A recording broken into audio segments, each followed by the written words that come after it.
बुद्धं शरणं गच्छामि।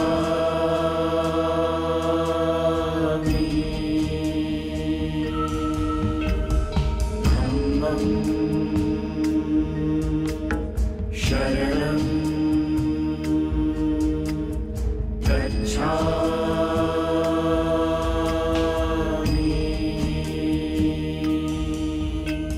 संघं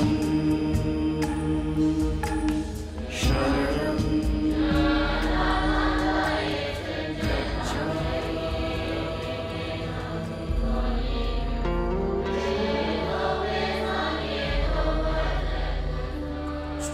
पूर्णिमा का चांद यहां सुनहरा प्रकाश लेकर आया। बोधि मंड की प्रत्येक दिशा में बुद्ध का आलोक छाया। नमस्कार, मैं निशांत कुमार स्वागत करता हूं आप सभी का। हम बोध गया में हैं।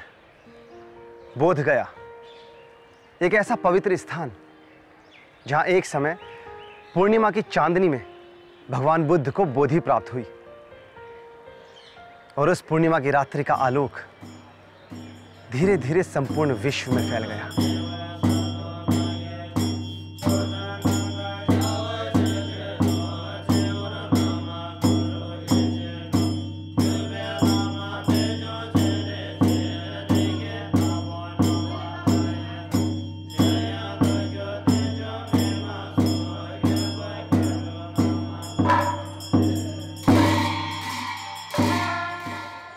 अपने प्रथम एपिसोड में हमने बोधगया नगर के साथ साथ इस महाबोधि मंदिर के कई दिव्य स्थलों के बारे में बड़ी ही गहराई से जाना और आज के अपने इस एपिसोड में भी हम ऐसे ही कुछ दिव्य स्थलों के बारे में जानेंगे जो भगवान बुद्ध के जीवन वृत्त से जुड़े हैं।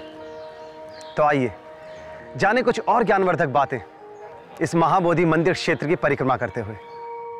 चलिए।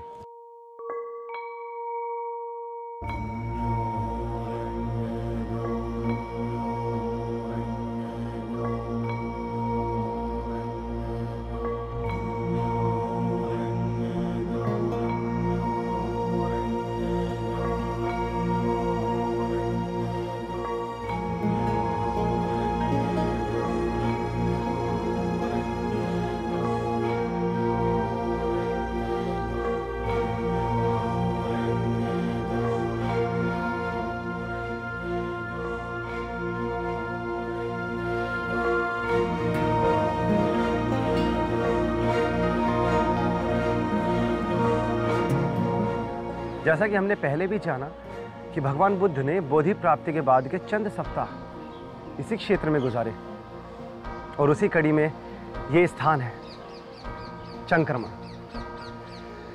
यहाँ भगवान ने अपना तीसरा सप्ताह गुजारा। जैसा कि नाम से ही ज्ञात है, चंक्रमण अर्थात परिक्रमा। बोधि प्राप्ति के बाद एक सप्ताह तक भगवान बुद्ध ने यहाँ चंक्रमण किया। इन उकेरे गए कमल के फूलों को आप देख सकते हैं। ये कमल भगवान बुद्ध के चरण कमलों के प्रतीक चिन्ह हैं।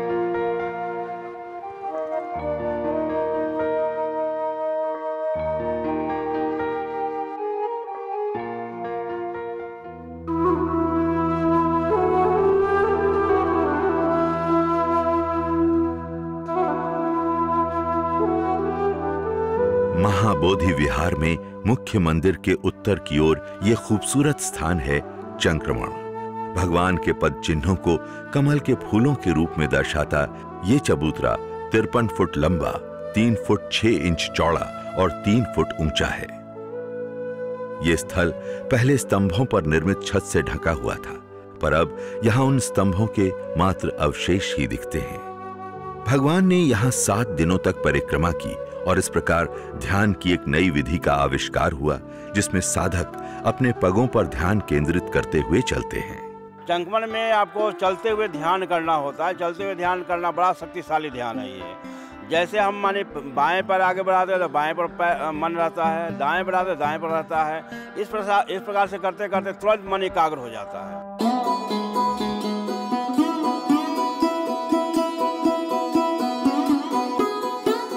बोधि वृक्ष के दर्शन करते हुए बौद्ध भक्त इस स्थान पर आते हैं और भगवान के पद चिन्हों के प्रतीक इन कमलों को नमन करते हुए यहाँ परिक्रमा करते हैं।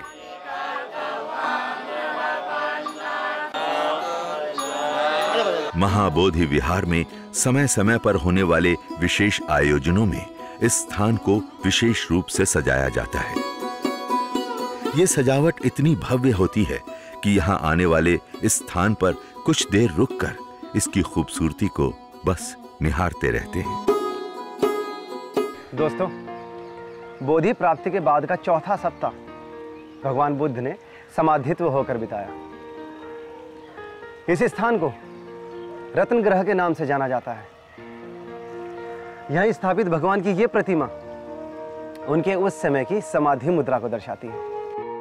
संक्रमण स्थल के उत्तर पश्चिम में स्थित भगवान बुद्ध का यह छोटा सा मंदिर रत्न गृह के नाम से जाना जाता है। यह स्थल छत रहित है और इसके भीतर भगवान की समाधि मुद्रा में स्थित प्रतिमा उनके यहाँ बिताए गए चौथे सप्ताह का स्मरण कराती है। रतन घर में माने कि इसमें रतन इसका नाम इसलिए दिया गया है क्योंकि संसार में जो भी कार्य उत्पन्न होता है उस कार्य के पीछे कारण होता है। उसको पटित समुत्पाद बोला जाता है कि बिना कारण के कोई कार्य हो ही नहीं सकता। ये सिद्धार्थ भगवान बुद्ध की ये अनुपम खोज थी। बौद्ध भक्त और प्रतिदिन हजारों की संख्या में आने वाले पर्यटक महाबोधि विहार के दिव्य स्थलों के दर्शन करते हुए रत्नगृह पहुंचते हैं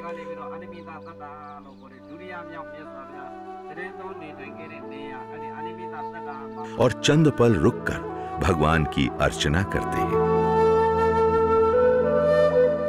रत्नगृह के चारों ओर बौद्ध अनुयायी बौद्ध धर्म में वर्णित धार्मिक क्रियाकलापों में संलग्न देखे जा सकते हैं। महाबोधि में मुख्य मंदिर के ठीक सामने यह स्थान है अजपाल निग्रोध वृक्ष।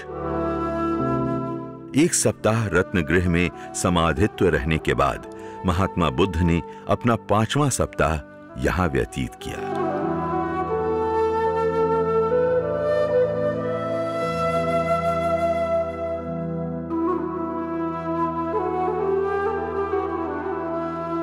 बोधि वृक्ष के नीचे आसीन होने से पहले भगवान ने यहीं पर अपना व्रत तोड़ा था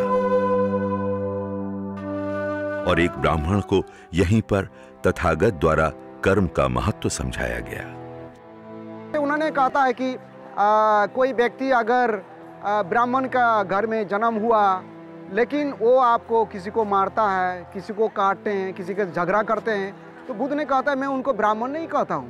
तो वो कहते हैं किसी को अगर आपका जूता बनाने वाले घर में जन्म हुआ लेकिन वो किसी से झगड़ा नहीं करते हैं, किसी को मारते नहीं है, किसी को धोखा नहीं देते हैं, किसी को सीटिंग नहीं करते हैं, वो अच्छा काम करते हैं और अपना कमाई के दौरान परिवार में चलाते हैं, तो बुद्ध ने कहा था कि मैं उसी को ब्राह्मण कहता हूँ। लेकिन आमतौर पर लोग तो उसी को कहे ये मूसी का बेटा है, जूता चलाने वाला का बेटा है। लेकिन बुद्ध ने कहा था कि नहीं, अगर उनके काम करच अगर अच्छा है, किसी से झगड़ा नहीं है, किसी से कोई झंझाट नहीं है, झमेला नहीं है, तो कहता हूँ कि इनका से अच्छा आदमी कौन होंगे। तो उन्हीं को उन्होंने ब्राह्मण का रूप में दिया जाता है। और उन्होंने ये कहा जन्म से कोई व्यक्ति ब्राह्मण नहीं होते, अपने काम और कार्यकलाप से लोग ब्राह्मण होते हैं।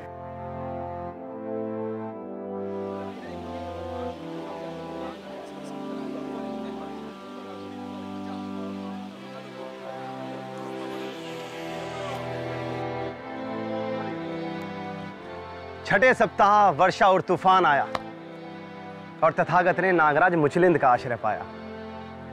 जी हाँ दोस्तों, मेरे पीछे है महाबोधि मंदिर के विशाल प्रांगण में स्थित ये मुचलिंद सरोवर। कहते हैं बोधि प्राप्ति के छठे सप्ताह में तथागत इसी सरोवर के किनारे समाधि में थे। तभी तेज बारिश और तूफान की भयंकर मार पड़ी और भगवान की समाधि में व्यवधान उत्पन्न होने का खतरा मंडराने लगा। तभी इस सरोवर में रहने वाले नागराज मुचलिंद बाहर आए और भगवान के शरीर को पूरी तरह से लपेट लिया और अपने 7 फनों से उनके सर पर छाया कर दी। और इस प्रकार भगवान बिना किसी व्यवधान के समाधि में लीन रहे।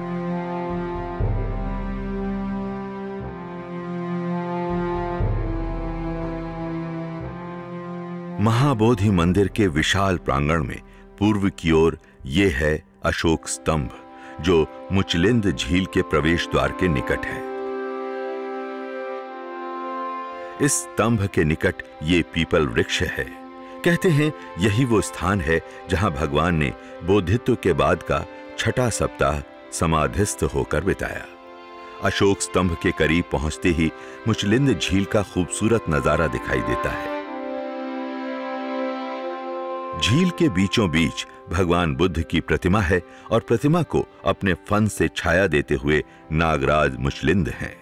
इस प्रकार मुचलिंद झील और यहां स्थित भगवान की प्रतिमा के दर्शन करते ही उस तूफानी रात की वो दिव्य घटना अनायास ही आंखों के सामने तैरने लगती है।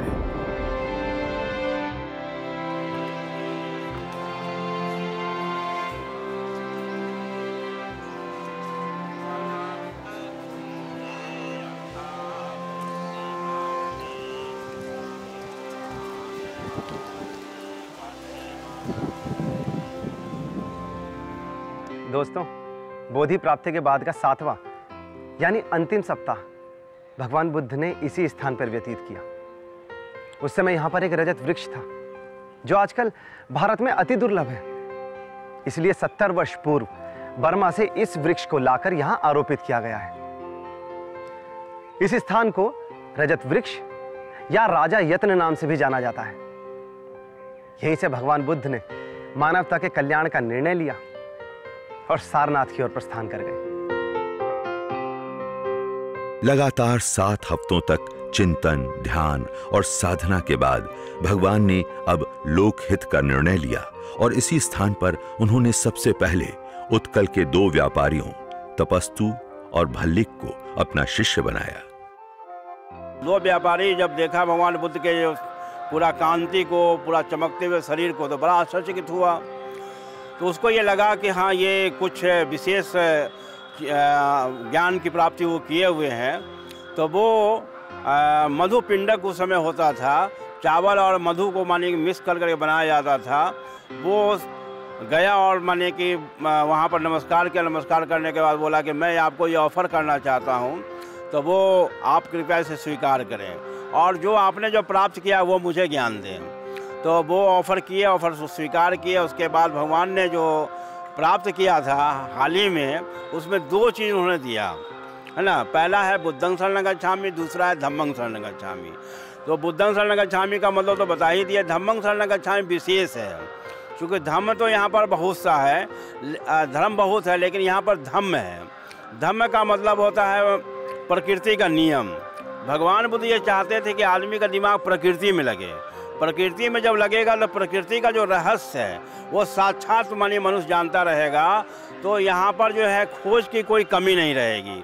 और जैसे प्रकृति से ऊपर कहीं प्रकृति से अलग दिमाग लग जाएगा तो फिर नया खोज होगा ही नहीं। इसलिए उन्होंने दिया धम्मं शरणं गच्छामि का मतलब होता है मैं धम्म की शरण में जाता हूँ, मैं प्रकृति के नियम के शरण में जाता हूँ। अब बारी थी अपने पूर्व सहयोगियों पंचवर्गीय भिक्षुओं को उपदेश देने के साथ प्रथम बौद्ध संघ की स्थापना की, जिसके लिए यहीं से महात्मा बुद्ध सारनाथ की ओर निकले। इस प्रकार रजत वृक्ष इस ऐतिहासिक घटना का साक्षी बना और बोध गया आने वालों के लिए पूजनीय बन गया।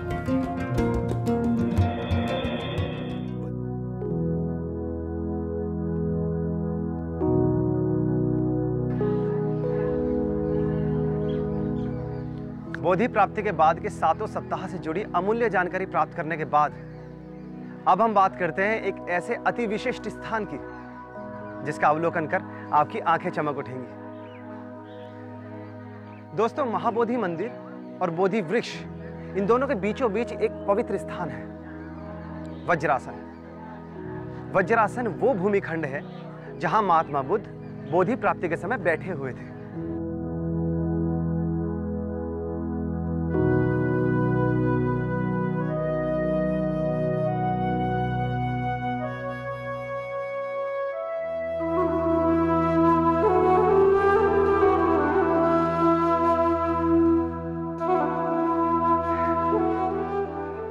ये जानकारी मिलने के बाद मैं भी आप ही की तरह इस दिव्य स्थान के दर्शनों का लालायित हूं। तो चलिए वज्रासन के दर्शनों का लाभ उठाते हैं।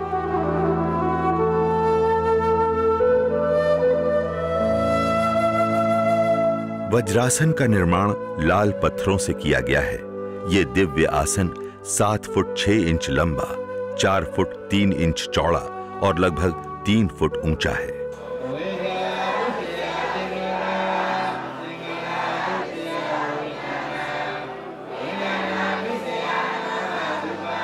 बोधि वृक्ष और वज्रासन के चारों ओर पक्का प्रदक्षिणा पथ है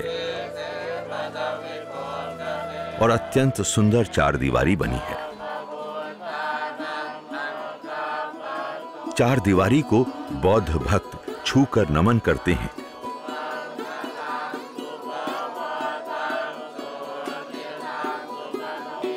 और यहीं से वज्रासन के दर्शन करते हैं। ये चारदीवारी सर्वप्रथम सम्राट अशोक ने बनवाई और उसके बाद गुप्त काल में इसका पुनः निर्माण हुआ। आज हम जिस जगह पर खड़े हैं, सिद्धार्थ गौतम वहीं पर बैठे थे और उन्हें जो है ज्ञान की प्राप्ति हुई थी, लेकिन संबोधि कहा जाता है। और आज हम सब बहुत ही प्रसन्न हैं कि उसी बोधि वृक्ष की छांव के तले जिस समय सिद्धार्थ गौतम ने ज्ञान की प्राप्ति की थी और अपने संबोधन की परिकल्पना से पूरे संसार में एक संदेश दिया था कि दुनिया में या समाज को अगर जीवित रखना है तो बुद्धं शरणं गच्छामि की परिकल्पना को परिपूर्ण करना पड़ेगा। बुद्धं शरणं गच्छामि का मतलब होता है कि बुद्धि के शरण में जाना, ज्ञान के शरण में जाना, प्रज्ञा के शरण में जाना, शिक्षा के शरण में जाना, विवेक के शरण में जाना। तो कोई भी समाज बिना विवेक के, बिना शिक्षा के, बिना ज्ञान के आगे नहीं बढ़ सकता है।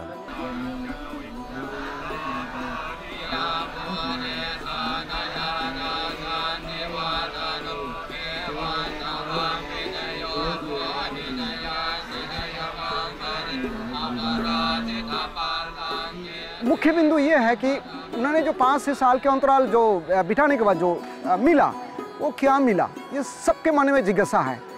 और वो जो क्या मिला सबके मन में जिज्ञासा है, जिज्ञासा को जानने के लिए बुद्ध ने ये कहा कि मेरा शरीर और मन जब नहीं रहेंगे तो मैं तब भी आपके साथ रहेंगे दुनिया में, लेकिन किस तरह का सहेंगे।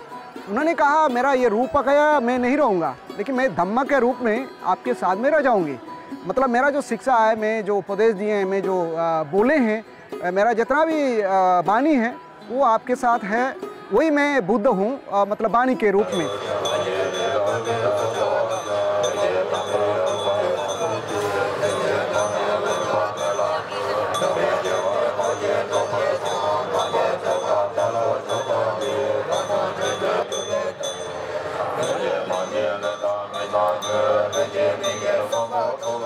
सिद्धार्थ ना रहे सिद्धार्थ,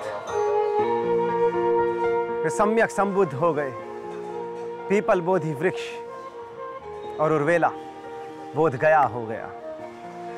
जी हाँ दोस्तों, ये कहानी थी उर्वेला गांव की, जो भगवान बुद्ध की लीलाओं का साक्षी बनकर बोध गया कहलाया और संपूर्ण विश्व में पूजनीय हो गया। आज के लिए बस इतना ही। जानेंगे अगले सप्ताह कुछ और ज्ञानवर्धक बातें भगवान बुद्ध के जीवन वृत्त से प्रेरणा लेकर। तब तक के लिए नमस्कार।